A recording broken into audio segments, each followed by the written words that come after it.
السلام عليكم ورحمة الله وبركاته. إن الحمد لله نحمده ونستعينه ونستغفره ونعوذ بالله من شرور أنفسنا ومن سيئات أعمالنا. من يهده الله فلا مضل له ومن يضلل فلا هادي له. وأشهد أن لا إله إلا الله وأشهد أن محمدا عبده ورسوله. أما بعد. اللهم صل على محمد وعلى آل محمد كما صليت على إبراهيم وعلى آل إبراهيم إنك حميد مجيد. اللهم بارك على محمد وعلى آل محمد كما باركت على إبراهيم وعلى آل إبراهيم إنك حميد مجيد. قال الله تعالى في القرآن العظيم: أعوذ بالله من الشيطان الرجيم. بسم الله الرحمن الرحيم. يا أيها الناس اتقوا ربكم الذي خلقكم من نفس واحدة وخلق منها زوجها وبث منهما رجالا كثيرا ونساء واتقوا الله الذي تساءلون به والأرحام إن الله كان عليكم رقيبا. يا أيها الذين آمنوا اتقوا الله حق تقاته ولا تموتن إلا وأنتم مسلمون. يا أيها الذين آمنوا اتقوا الله وقولوا قولا سديدا يصلح لكم أعمالكم ويغفر لكم ذنوبكم ومن يطع الله ورسوله فقد فاز فوزا عظيما. قال نبينا صلى الله عليه وسلم: إن أصدق الحديث كتاب الله وأحسن الهدي هدي محمد صلى الله عليه وسلم وشر الأمور محدثاتها وكل محدثة بدعة وكل بدعة ضلالة وكل ضلالة. கணியத்திற்குரிய எல்லாம் அல்ல அல்லாஹுவின் நல்லடியார்களே, அல்லாஹ்வினுடைய மகத்தான அருளால் நாம் எல்லாம் அல்லாஹ் நமக்கு கடமையாக இருக்கிற ஜும்மாவை நிறைவேற்ற மேற்கொள்கின்ற நல்லெண்ணத்தோடு இந்த ஜும்மா உரையில் பேசப்படக்கூடிய மார்க்க செய்திகளை கேட்டு அதை நம்முடைய வாழ்க்கையில் கடைபிடிக்க வேண்டும் என்ற அடிப்படையிலும் இந்த ஜும்மாவில் நாம் ஒன்று கொண்டிருக்கிறோம். அல்ஹம்துலில்லாஹ். இறைவனால் கடமையாக்கப்பட்ட மிக அற்புதமான மாதமான ரமதான் மாதத்தை அடைந்து பல நல்ல அமல்களை, இரவு தொழுகை, நோன்பு வைத்து 5 நேர தொழுகையை ஜமாத்தோடு தொழுது தர்மம் செய்து இப்படி எண்ணில் அடங்காத பல நல்ல அமல்களை செய்யக்கூடிய மாதமாக இந்த மாதத்தை அல்லாஹ் நமக்கு ஆக்கியிருக்கிறான். அந்த அடிப்படையில் பல அமல்களை, பல நன்மைகளை நாம் செய்து கொண்டிருக்கிறோம். இந்த ரமதான் மாதத்தினுடைய இறுதி கட்டத்தை நாம் எல்லாம் அடைய போகிறோம். இன்னும் சில தினங்களில் கடைசி 10 நாள் அல்லாஹ்வுடைய தூதர் நமக்கு வழிகாட்டிய கடைசி 10 ஒற்றைப்படை இரவுகளில் லைலத்துல் கத்ரை தேடுங்கள் என்று நபி அவர்கள் வழிகாட்டிய ஒரு அடிப்படையில் இன்னும் சில தினங்கள்ல நாம் அந்த கடைசி 10 அடையக்கூடிய மக்களாக இருக்கிறோம். அந்த கடைசி 10 எவ்வாறு நாம் அமல்களை செய்ய வேண்டும், எந்த அளவிற்கு ஆர்வமாக இருக்க வேண்டும், பிரார்த்தனை, துவாக்கள், பாவம் மன்னிப்புகள், தொழுகை குறித்து எந்த அளவுக்கு இந்த கடைசி 10 நாம் தெளிவோடு இருக்க வேண்டும் என்ற சில முக்கியமான செய்திகளை இந்த ஜும்மா உரை நாம் பார்க்க இருக்கிறோம். நபிகள் நாயகம் ஸல்லல்லாஹு அலைஹி வஸல்லம் ஆயிஷா ரலியல்லாஹு அன்ஹா அறிவிக்கிறார்கள்: கான நபி ஸல்லல்லாஹு அலைஹி வஸல்லம் இதா தஹலல் அஷரு, கடைசி ரமதானிலே கடைசி 10 வந்து விட்டால் ஷத்த மிஹ்ஸரஹு வ அஹ்யா லைலஹு, நபி அவர்கள் தங்களுடைய மனைவிமார்கள் கூட இல்லற வாழ்க்கையை துண்டித்து விடுவார்கள். அந்த இரவுக்கெல்லாம் உயிர் கொடுக்கக்கூடியவர்களாக நபி அவர்கள் இருப்பார்கள். ஐக்கல அஹ்லஹு, தன் மனைவிமார்களை, தன் குடும்பத்தாரை எழுப்பி விடுவார்கள். இப்போ பொதுவாக அல்லாஹ்வுடைய தூதர் கடைசி 10 அடைந்து விட்டால் நபி அவர்கள் தன்னுடைய குடும்ப வாழ்க்கையை கொஞ்சம் விலக்கி வைத்து இரவை தூங்காமல் முழுக்க தங்களுடைய குடும்பத்தாரையும் நபி அவர்களும் அந்த இரவை ஹயாத்தாக்கக்கூடியவர்களாக, அமல்கள் மூலமாக அலங்கரிக்கக்கூடியவர்களாக அல்லாஹ்வுடைய தூதர் ஆக்குவார்கள் என்ற செய்தியை பார்க்க முடிகிறது. அப்ப இந்த அளவுக்கு கடைசி பத்தை அல்லாஹ்வினுடைய தூதர் நமக்கு முக்கியத்துவம் படுத்துறாங்க. அதற்கு காரணம் ஒரே ஒரு இரவு தான். அல்லாஹ் தஆலா அந்த இரவை பற்றி தன்னுடைய திருமறை குர்ஆன்ல சொல்லும்போது இன்ன அன்ஸல்நாஹு ஃபீ லைலத்தின் முபாரகத்தின், நாம் இந்த குர்ஆனை பாக்கியமிக்க இரவில் நாம் இறக்கினோம். இது குறித்து சூரத்துல் கத்ர் என்ற ஆயத்தை ஒரு சூறாவே இருக்கிறது. இன்ன அன்ஸல்நாஹு ஃபீ லைலத்துல் கத்ர், இந்த குர்ஆனை நாம் லைலத்துல் கத்ர் என்ற இரவிலே அருளினோம். வமா அத்ராக மா லைலத்துல் கத்ர், லைலத்துல் கத்ர் என்றால் என்ன என்று உங்களுக்கு தெரியுமா? லைலத்துல் கத்ரி கைரும் மின் அல்ஃபி ஷஹர், 1000 மாதங்களை விட சிறந்தது, மலக்குமார்கள் இறங்கக்கூடிய ஒரு இரவாக இருக்கு என்று இறைவன் திருமறை குர்ஆன்ல சிலாகித்து சொல்லக்கூடிய ஒரு இரவு என்பது லைலத்துல் கத்ர் இரவு. இது எந்த இரவு? ஏன் இந்த நாளில் தான் அல்லாஹ் முழு குர்ஆனை இறக்கினான் கேட்டா கிடையாது. அல்லாஹ்வின் தூதர் நபி அவர்களுக்கு முதலாக அல்லாஹ் வகி செய்தியை அருளினான் அல்லவா? இக்ரா பிஸ்மி ரப்பிக்கல் லதி கலக், நபியே படைத்த உம்முடைய இறைவன் பெயரை கொண்டு ஓதுவீராக என்ற முதல் ஆயத்து அருளப்பட்ட ஹிரா குகையில் வந்ததுல அந்த இரவு தான் நாம் இன்றைக்கு தேடக்கூடிய, ஒவ்வொரு ஆண்டும் அந்த 1000 மாதங்களை விட சிறந்த இருக்கக்கூடிய அந்த ஒரு இரவை தேடுவதற்காக நம்முடைய மார்க்கம் வழிகாட்டக்கூடியதாக இருக்கு. இந்த கடைசி பத்தில் ஒரு இரவு தான் ரசூலுல்லாஹ்வுக்கு வந்தது, அந்த ஒரு இரவில் தான். ஏன் ஒரு இரவுல நமக்கு அல்லாஹ்வின் தூதர் நமக்கு வழிகாட்டல? ஒரு முறை நபி அவர்கள் மக்களுக்கு சொல்வதற்காக வராங்க. எந்த நாள் எனக்கு ஒற்றை, அதாவது லைலத்துல் கத்ர் இரவு என்று மக்களுக்கு சொல்வதற்காக வராங்க. 2 நபர்கள் சண்டையிட்டதை பார்த்து அல்லாஹ் தஆலா அதை மறக்கடிக்கிறார். அப்ப மக்களுக்கு சொல்கிறார்கள், எனக்கு அல்லாஹ் சொன்னான், நான் வெளியில் வந்து சென்று பார்த்தேன், 2 நபர்கள் சண்டையிட்டார்கள், அதன் பிறகு எனக்கு மறக்கடிக்கப்பட்டு விட்டது, எனவே நீங்கள் 25, 27, 29 தேடுங்கள் என்று ரசூலுல்லாஹ் இந்த ஹதீஸ்ல குறிப்பிடுவாங்க. இன்னொரு செய்தியில் ரசூலுல்லாஹ் சொல்லும்போது, நீங்கள் கடைசி 10 ஒற்றைப்படை இரவுகளில் இந்த லைலத்துல் கத்ரை தேடிக் கொள்ளுங்கள் என்று நபி அவர்கள் வழிகாட்டிய ஹதீஸ்களை நம்மால பார்க்க முடிகிறது. அப்போ அந்த அடிப்படையில் தான் இந்த கடைசி 10மே ஒரு உயிரை, அதாவது அமல்களில் அதிகம் ஈடுபடக்கூடிய, தொழுகையில் இரவு தொழுகையில் அதிகமாக ஈடுபடக்கூடிய ஒரு நாட்களாக இது மாறுகிறது. அதிலும் குறிப்பாக ஒற்றைப்படை இரவுகள்ல லைலத்துல் கத்ர் என்ற 1000 மாதங்களை விட சிறந்த இரவை நாம் எல்லாம் அடைய இருக்கிறோம். இது எப்படிப்பட்ட ஆஃபர் கேட்டா, கிட்டத்தட்ட ஒரு 1000 மாதம் என்பது ஒரு கால்குலேஷன் பண்ணி பார்த்தா 83 ஆண்டுகள். ஒரே ஒரு இரவு, ஒரு ஆயுட்காலம், ஒரு மனிதனுடைய அதிகபட்ச ஆயுட்காலம் 60 இருந்து 70, மிஞ்சி போனா 80, 90ல மூத்தாயிருவாங்க. இப்போ ஒரு இரவு நாம் அடைய போறோம்னா ஒரு இரவு நாம் பார்க்க கூடாது, ஒரு ஆயுட்காலம் அளவுக்கு செய்யக்கூடிய நன்மைகள், சிறப்புகள் அந்த ஒற்றை இரவில் அல்லாஹ் வைத்திருக்கிறார். இது எப்படிப்பட்ட ஒரு வெகுமதி, எப்படிப்பட்ட ஒரு பரிசு! இதற்காக முஸ்லிம்களா இருக்கக்கூடிய நாம் எவ்வளவு ஆர்வப்பட்டவர்களாக, இந்த இரவை அடையக்கூடியவர்களாக, இந்த இரவில் அதிக அமல்களை செய்ய வேண்டும் என்ற எண்ணம் கொண்டவர்களாக நாம் இருக்க வேண்டும். இன்னைக்கு கவர்மெண்ட் இந்த மாதிரி தீபாவளி, பொங்கல் நேரத்துல உங்களுடைய அக்கௌண்ட் ஒரு 10,000 ரூபாய் போடணும்னு சொன்ன உடனே அதற்காக மக்கள் எவ்வளவு ஆர்வப்படுவாங்க. இதே ஒரு மாற்றி இந்த தினத்தில் நீங்கள் வந்தால் ஒரு 1 கோடி ரூபாய் உங்களுடைய அக்கௌண்ட்ல வரும்னு சொன்னா அந்த இடத்துல மக்களுடைய கூட்டம் எப்படி இருக்கும்? இருக்கிற எல்லாருமே, எல்லா மக்களுமே தங்களுடைய கட்சி கொள்கை, இயக்க கொள்கை எதெல்லாம் இருக்கோ எல்லாத்தையும் விட்டுட்டு 1 கோடி ரூபாய் தான் எனக்கு வேணும் அங்க வந்து நிப்பாங்களா இல்லையா?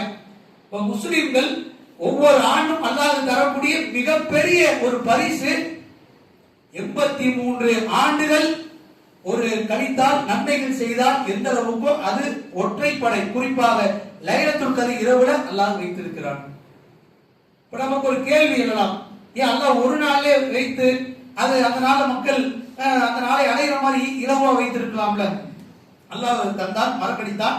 காரணம், அல்லாஹ் குர்ஆன்ல சொல்லும்போது சில நேரங்களில் நாம் ஆயத்துகள், நம்முடைய கட்டளைகள் நாம் சொல்வோம், அதை நாம மறக்கடிப்போம், அதில் மனிதர்களுக்கு பல நன்மைகள் இருப்பதாக இறைவன் சொல்லி காட்டுகிறான். அப்போ ஒரு நாள் என்று சொன்னால் அன்னைக்கு மட்டும்தான் மக்கள் பள்ளிவாசல்ல இருக்கிற எல்லா ஏரியால பள்ளிவாசல்ல எல்லா முஸ்லிம்களும் ஒன்று சேருவார்கள். அதோடு அவங்க மற்ற நாட்களில் பள்ளிவாசலில் பக்கம் வர மாட்டாங்க. இது லாஜிக்கலா நாம யோசிக்கும் போது அல்லாஹ் இதில் நன்மை வைத்திருக்கிறான். ஒரு நாள் என்று சொன்னால் ஒரு நாளில் கூட்டம் கூடுவார்கள். 5 நாள்ல ஏதோ ஒரு நாள் எந்த நாள் சரியா தெரியல வந்து நீங்கள் அமல் செய்யுங்கள், அந்த இரவுல அமல் செய்து அந்த இரவை நீங்கள் ஹயாத்தாக்குங்கள் என்று சொன்னால் 10 கடைசி 10 இந்த 5 மக்கள் எந்த அளவுக்கு கவனத்தோடு இருப்பார்கள் என்பதற்காக தான் அல்லாஹ்வினுடைய மார்க்கம் அல்லாஹ் தஆலா நமக்கு இப்படிப்பட்ட ஒரு விஷயத்தை ஆக்கியிருக்கிறான். இன்னும் நபி அவர்கள் ஆயிஷா ரலியல்லாஹு அன்ஹா கேட்கிறாங்க, அல்லாஹ்வுடைய தூதரே, அரைத்த இன் வாக்கஃப்து லைலத்துல் கத்ர், நான் லைலத்துல் கத்ரை அடைந்து விட்டால் மா அதுலோ என்ன பிரார்த்திப்பது, என்ன துஆ சொல்றது?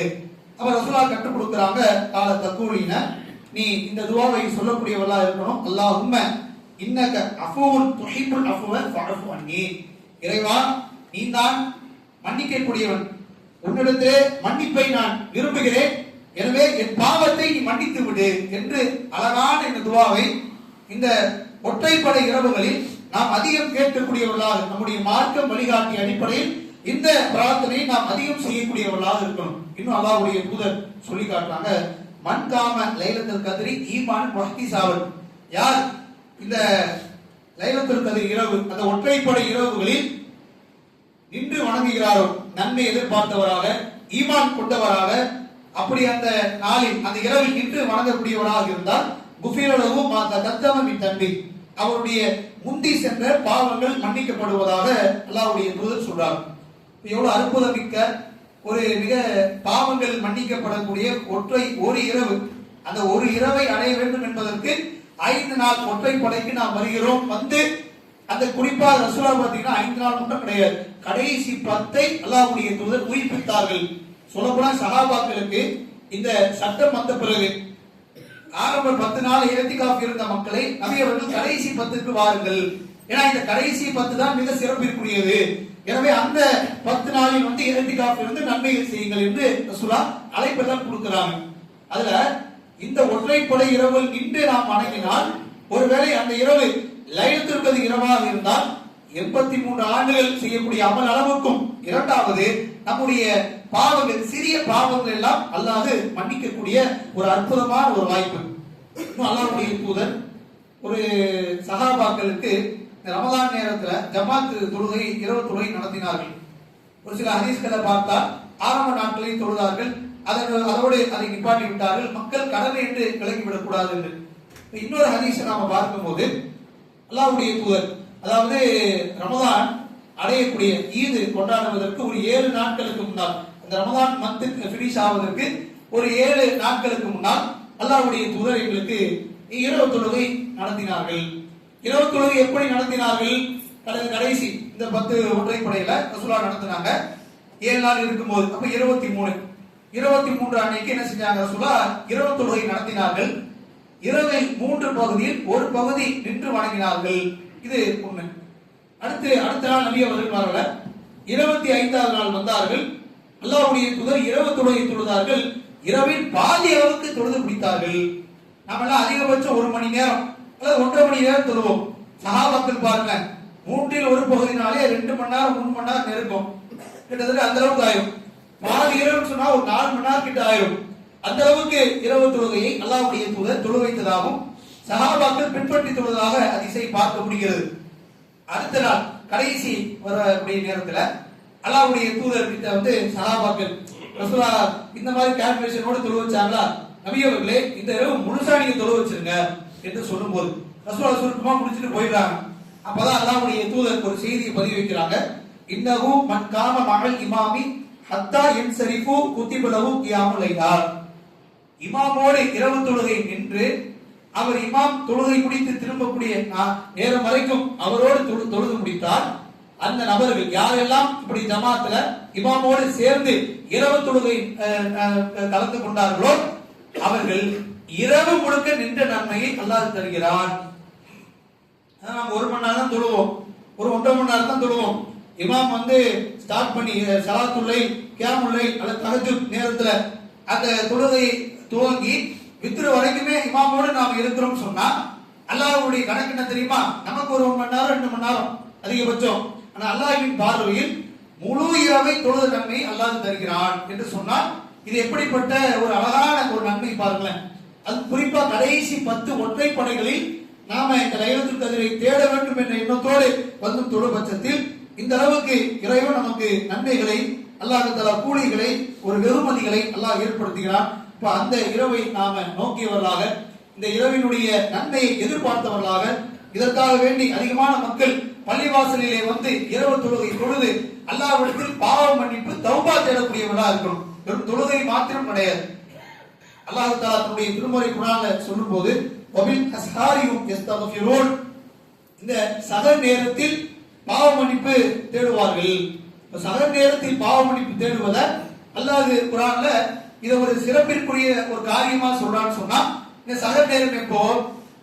கடைசி இரவினுடைய கடைசி நேரம் தான். இரவில் மூன்றாக பிரித்து கடைசி நேரம் இருக்கா இல்லையா?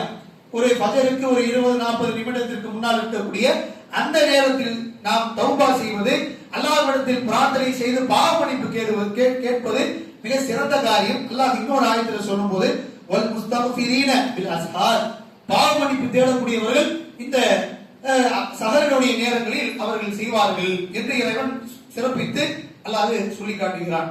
அப்போ அந்த நேரத்துல நாம தொழுகை மற்ற இபாதத்துகளில் ஈடுபடுற மாதிரி கடைசி நேரம் வரக்கூடிய நேரத்தில் அல்லாஹ்விடத்தில் கையேந்தி பிரார்த்தித்து, இறைவா என்னுடைய பாவங்களை மன்னித்து விடு, ரமதான் அல்லாத நாட்களில் நான் தொழுகை விட்டிருப்பேன், பல அமல்களில் ஈடுபடாமல் இருந்திருப்பேன், பல பாவங்களை செய்திருப்பேன் என்று கண்ணீர் மல்க அல்லாஹ்விடத்தில் பிரார்த்தனை செய்தோம் என்று சொன்னால் அது அல்லாஹ்வால் ஏற்றுக்கொள்ளப்படக்கூடிய, அங்கீகாரம் தரப்படக்கூடிய, பாவங்கள் மன்னிக்கப்படக்கூடிய ஒரு அற்புதமான ஒரு நேரம் கடைசி இரவினுடைய சஹருடைய நேரம்.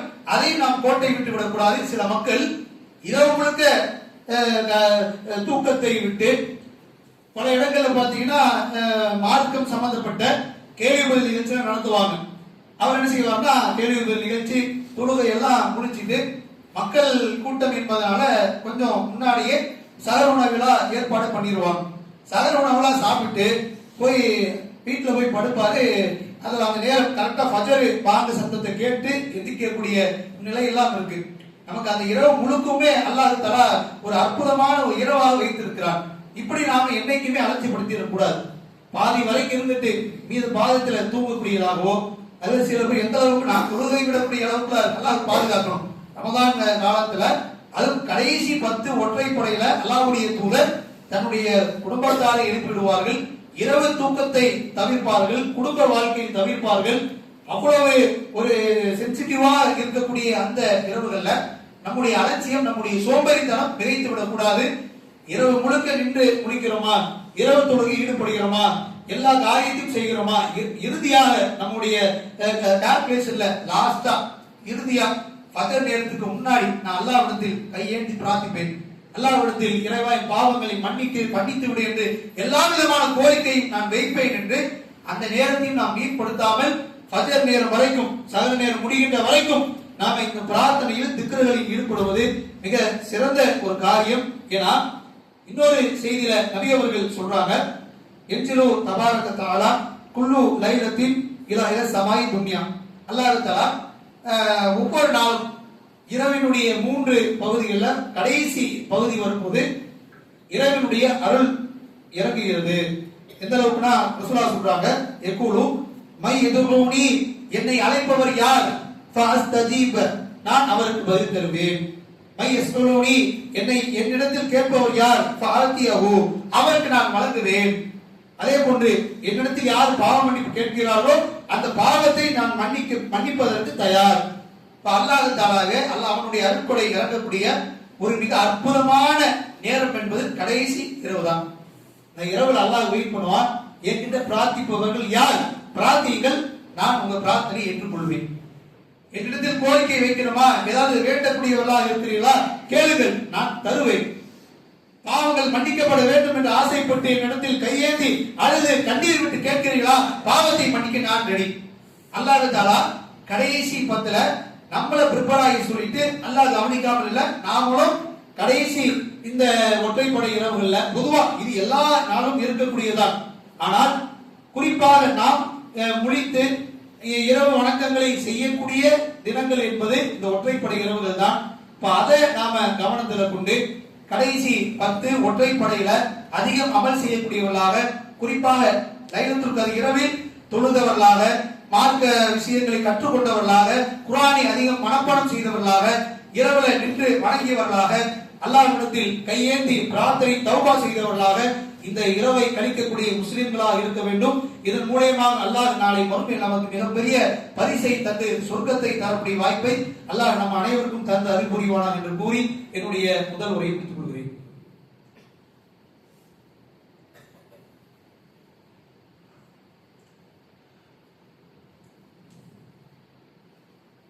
அல்ஹம்துலில்லாஹ். கணிதத்துக்குரிய எல்லாம் உள்ள அல்லாஹ்வின் நல்லடியார்களே, இந்த கடைசி 10 ஒற்றைப்படை இரவுகளில் அமல்கள் செய்யக்கூடிய இந்த நாட்கள்ல ஒவ்வொரு ஆண்டும் பார்க்கக்கூடிய சில காட்சிகள், முஸ்லிம்களாக குர்ஆன் ஹதீஸை பின்பற்றக்கூடிய மக்கள் இன்னுமே அதில் விளக்கம் பெறாமல் மனப்போன போக்கில் காலங்காலமாக எங்களுடைய குடும்பத்தார்கள், எங்கள் ஜமாத்தார்கள் செய்யக்கூடியதை நாங்கள் பின்பற்றுவோம் என்று நபி அவர்கள் இவ்வளவு தெளிவான ஹதீஸ்களை நாம சொல்லி இருக்கிறோம். ரசூலுல்லாஹ்வுக்கு ஒரு நாள் அல்லாஹ் தஆலா காட்டினான், பிறகு மறக்கடித்தான். மக்களுக்கு ரசூலா அப்போ அவங்களுக்கு அடுத்த நாட்கள் 28, 27, 29 இன்னொரு ஹதீஸ்ல ரசூலா தெளிவாக சொன்னாங்க, தஹர்ரவ் லைலத்துல் கத்ரி ஃபில் அஸ்ரில் அவாஹிரி மின் ரமலான், ரமலானுடைய கடைசி 10 ஒற்றைப்படைகளில் நீங்கள் லைலத்துல் கத்ரை தேடுங்கள் என்று ஹதீஸ்களை தொடர்ந்து புகாரி, முஸ்லிம் இப்படி ஏகப்பட்ட கிதாபுகள்ல இவ்வளவு தெளிவான ஆதாரங்கள் இருக்கு. ஆனா இன்னைக்கும் பாருங்க, மக்கள் ஒரு நாள், அந்த ஒரு நாள் தான் லைலத்துல் கத்ர் இரவு என்பது போன்று பல பேருக்கு அந்த இரவு பத்தி என்ன சிறப்புனே தெரியாது. ரசூலா அதுல என்னென்ன அமல்கள் செய்தாங்கன்னு பல மக்களுக்கு, பொது மக்களுக்கு, பாமர மக்களுக்கு தெரியாது. மக்கள் எல்லாம் அந்த நாளை கொண்டாடுறாங்களா, குட்டி பெருநாளா, நானும் கொண்டாடுறேன். வீட்டுல சின்ன பிள்ளைகள்லாம் குட்டி பெருநாள் வரும்போது ஒரு புத்தாடை எடுத்து கொடுங்க, பெருநாளுக்கு முன்னாடி அது என்ன குட்டி பெருநாள் கேட்டா அது 27. அப்ப அன்னைக்கு பாத்தீங்கன்னா அதற்கேற்ற பல இடங்கள்ல பள்ளிவாசல்கள்ல, அதாவது இருட்டா கடந்த நார்மலா இருக்கிற பள்ளிவாசல்கள்லாம் சீரியல் பல்பெல்லாம் போட்டு அப்படியே ஜக ஜக ஜொலிக்க வைப்பாங்களா? இது எப்படிப்பட்ட ஒரு கலாச்சாரம்? மார்க்கம் அல்லாஹ்வுடைய தூதர் வழிகாட்டியதற்கு, அல்லாஹ் ஒரு சட்டத்தை சொன்னதற்கு நேர் மாற்றமாக செய்யக்கூடிய ஒரு கலாச்சாரம், ஒரு சூழலை நம்மால் பார்க்க முடிகிறது. இதை நாம் கடுமையாக எதிர்க்கக்கூடியவர்களாக இப்படிப்பட்ட மக்கள் அமலை நாசமாக்கிறார்கள், அமலை வீணாக்கிறார்கள். அல்லாஹ்வுடைய தூதர் நமக்கு கற்று தந்தது கடைசி 10 ஒற்றைப்படைகள் தான். நீங்க அந்த லைலத்துல் கத்ரை தேடணும். ஒரு நாள் போய் தேடி உங்களுடைய அமலை நாசமாக்கிறாங்க. அல்லாஹ்வுக்கு சொன்ன சட்டத்திற்கு மாற்றமாக செய்தால் அல்லாஹ்வுடைய கோப பார்வை நம் மீது வந்துவிடும் என்பதை இப்படிப்பட்ட மக்களுக்கு நாம் புரிய வைக்கக்கூடிய, அந்த தீமைகளை தடுக்கக்கூடிய முஸ்லிம்களாக நாம பார்த்து, அவங்க தானே போறாங்க, அவங்க தானே கொண்டாடுறாங்க, அவங்க தானே இப்படி 27 நம்புறாங்க, நம்ம கரெக்டா இருக்கிறோம் என்ற சுயநலம் இல்லாமல் பொதுநலத்தோடு, ஏன்னா மார்க்க விஷயம் உலக காரியங்களை என்னைக்குமே அப்படி இருக்க மாட்டோம். எல்லாருக்குமே அன்பாக அவங்களுக்கு என்னென்ன தேவைகளோ உதவிகளோ செய்வோம். யாருமே போய் எங்கேயாவது விழுந்து நாசமாயி நம்ம விட மாட்டோம். ஆனா மார்க்கம் என்று வந்தால் அந்த விஷயத்துல நமக்கு ஒரு சலிப்பு. என்னத்தை போய் சொல்லிக்கிட்டு, இவங்க தெரியாம இருக்கா, இவங்க கேட்காம இருக்காங்க, இவங்க பார்க்காம இருக்காங்களா, அதுவெல்லாம் நம்ம கான்செப்டே கிடையாது. தீமை நம் கண்முன்னால் நடக்குது என்று சொன்னால் அதை தடுக்கணும், அந்த மக்களை பாதுகாக்க வேண்டும் என்ற எண்ணம் கொண்டவர்களாக இந்த விஷயத்தில் மும்முரம் காட்டக்கூடிய முஸ்லிம்களாக நாம் இருக்கணும். இரண்டாவது மிக முக்கியமான ஒரு சட்டம், அதாவது இந்த ரமதான் நோன்பு பெருநாளை பொறுத்தவரை அல்லாஹ்வுடைய தூதர் நமக்கு கற்றுத்தந்த ஒரு கடமையாக்கிய ஒரு நிகழ்வு எதுன்னு சொன்னீங்கன்னா, ஃபித்ரா என்ற ஏழைகளுக்கு போய் சேரக்கூடிய ஒரு தருணம். ரசூலா இது யாருக்கெல்லாம் கடமையாக்குறாங்க? ஃபகல ரசூலுல்லாஹி ஸல்லல்லாஹு அலைஹி வஸல்லம் ஜகாத்துல் ஃபித்ர். ரசூலா அதாவது இந்த ஃபித்ரா என்ற இந்த ஜகாத், இந்த கடமையை ரசூலா கடமையாக்குறாங்க. அதாவது ஒரு 2 கை அளவுக்கு நாம ஒரு பேரிச்சம்பழத்தாலேயோ அல்லது கோதுமையாலேயோ ரசூலா காலத்துல இருந்த உணவுகளை வைத்து ரசூலா அடையாளம் காட்டுறாங்க. இதுவெல்லாம் ஏழைகளுக்கு போய் சேரணும். யார் மீதெல்லாம் கடமை? ஆண்கள், பெண்கள், சிறியவர்கள், பெரியவர்கள், முஸ்லிம்கள்ல இப்படி எல்லா மக்களுக்குமே ஒரு கடமையாக்கப்பட்ட ஒரு விஷயம் என்று அல்லாஹ்வுடைய தூதர் சொல்றாங்க. இது எப்போ கொடுக்கணும்? ரசூலா இந்த ஹதீஸ்ல சேர்த்து சொல்றாங்க, பெருநாளுக்கு மக்கள் செல்வதற்கு முன்னால் நீங்கள் கொடுத்து விடுங்கள் என்ற ஒரு செய்தியை பார்க்க முடியும். இந்த ஃபித்ரா என்பது, அதாவது இதனுடைய இன்னொரு மெயின் கான்செப்ட், ஏன் ரசூலா இதை கடமையாக்குனாங்கன்னா 2 நோக்கம் இருக்கு. ஒண்ணு, முஸ்லிம்கள் உள்ள ஏழைகள் நாம எப்படி பெருநாளை சந்தோஷமாக புத்தாடை அணிந்து மதிய உணவு பிரியாணி, நெய்சோறு என்று சமைத்து நல்ல உணவுகளை சாப்பிட்டு நாம சந்தோஷமாக அந்த நாளை மகிழ்விப்போமோ, கொண்டாடுவோமோ, அதே மாதிரி மற்ற ஏழை மக்களும், இது பொதுவான ஏழைகள் இல்லை. ஹதீஸ்களில் பார்க்கும்போது முஸ்லிம்கள் என்றுதான் நம்மால சொல்ல முடியும். குறிப்பிட்ட முஸ்லிம் சாரார்கள் தான் அல்லாஹ்வுடைய தூதர் பர்டிகுலரா இந்த ஃபித்ரா என்ற கடமை சொல்றாங்க. அந்த அடிப்படையில ஏன்னா தொழுகைக்கு முன்னால் நீங்கள் கொடுத்திருங்கள் என்று சொன்னால் அது மற்ற முஸ்லிம் ஏழைகளுக்கு குறித்தது. இப்ப அவங்களும் அந்த நாளில் உணவு சமைத்து ஒரு மகிழ்ச்சிகரமான ஒரு பெருநாளை கொண்டாடினால் அந்த அந்த ஒரு நோக்கமும் இதில் வெளிப்படுது. இன்னொரு நோக்கத்தை அல்லாஹ்வுடைய தூதர் சொல்றாங்க. இந்த விஷயத்தை அல்லாஹ்வினுடைய தூதர் அல்லாஹ் தஆலா கடமையாக்கி இருக்கிறான். ஜகாத்துல் ஃபித்ரில் துஹரத்துல் லிஸாயிமின் மின் லதுவி வ ரஃபஸி, அதாவது தீமையான பாவமான காரியங்களுக்கு ஒரு பரிகாரம் ஆக இந்த ஃபித்ரா கடமையை அல்லாஹ்வுடைய தூதர் நமக்கு மார்க்கம் அல்லாஹ் தான் நமக்கு ஆக்கியிருக்கிறார். இப்ப அந்த விஷயத்தை நாம விளங்கி, ஃபித்ரா என்பது குழந்தைகள், பெரியவர்கள், சிறியவர்கள் என்று ஒரு குடும்பத்துல எத்தனை தலை என்று கணக்கிட்டு அந்த தொகையை நாம கொடுத்து நம்முடைய பாவங்களுக்கு பரிகாரமாகவும் இருக்கும். இரண்டாவது, அந்த நாளில் நம்மை போன்று மற்ற ஏழைகள் அந்த நாளை சந்தோஷமாக கொண்டாடுவதற்கும் ஒரு வாய்ப்பாக அமையும். அப்படிப்பட்ட ஒரு அழகான தர்மத்தை நம்முடைய மார்க்கம் நமக்கு ஒரு வழிகாட்டி இருக்கிறது, கடமையாக்கி இருக்கிறது. அப்ப அதை இப்ப ஏழைகளா இருந்தா கடமையா இருக்காது. சில பேர் கடமைனா எல்லாருமே கட்டாய கடமையும் கிடையாது. யாருக்கு சக்தி இருக்கோ, கடன் இல்லாத ஒரு சூழல்ல ஒரு முஸ்லீம் வாழக்கூடியவரா, ஏழை இல்லாத நடுத்தர குடும்பத்தினராக தினசரி அன்றாட தேவைக்கு பெருநாள் கொண்டாடுவதற்கு எல்லா விதமான வழிகாட்டி வைத்திருப்பாங்க இல்லையா? அப்படி ஓரளவு ஒரு நடுத்தரமான குடும்பத்தினர் யாராக இருந்தாலும் இந்த கடமை ஆகக்கூடியதா இருக்கு. இப்ப அதை நாம கருத்துல கொண்டு இதை தொகையாக இன்னைக்கு நாம பாத்தீங்கன்னா ரசூலா காலத்துல உணவு எல்லாம் பேரிச்சம்பழம், கோதுமை இப்படியான உணவுகள். இன்னைக்கு நாம சாப்பிடக்கூடிய உணவு என்பது அரிசி, எண்ணெய், அதுக்கு தேவையான சில விஷயங்களா இருக்கும்ல. இப்ப அதை நாம கணக்கிட்டு தான் ஒரு தொகையாக 120 150 என்று வைத்திருக்கிறாங்க. அது நம்முடைய கிளையில எந்த தொகை நம்மிடத்துல நாடப்படுதோ அதை நாம் அந்த ஃபித்ரா தொகை, அந்த கடமையை நிறைவேற்றக்கூடிய முஸ்லிம்களாக இருக்க வேண்டும், இந்த சட்டத்தை அறிந்து செயல்படக்கூடிய மக்களாக இருக்கும் என்று கூறி என்னுடைய இந்த ஜும்மா உரையை முடித்துக் கொடுக்கிறேன். வாஹினா அல்ஹம்துலில்லாஹி ரப்பில் ஆலமீன். அஸ்ஸலாமு அலைக்கும் வரஹ்மத்துல்லாஹி வபரகாத்துஹு.